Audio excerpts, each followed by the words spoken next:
Today, we're going to look at some of the questions that you have been asking about marriage, gender, and human sexuality that arise from the first 3 chapters of Genesis.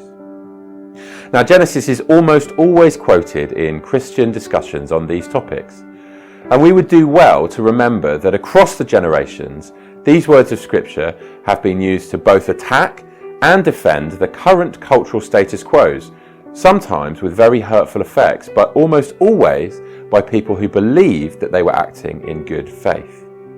So, first and foremost, we need to approach every question, conversation, and opinion that we have with gentleness, grace, and most of all, humility.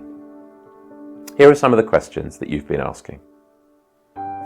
Does God's creation of male and female in His image mean that those are the only ways of understanding gender? Does it mean that a human must remain as they were created? Or is it okay to conclude that creation was just the starting point and that it's acceptable for us to use reason and experience to build upon this understanding and reflect differences in gender that people feel today?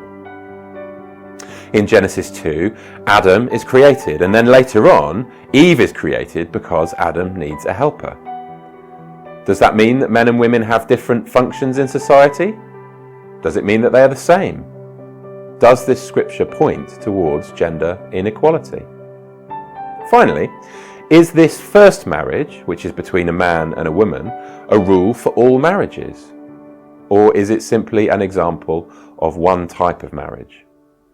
What do you think?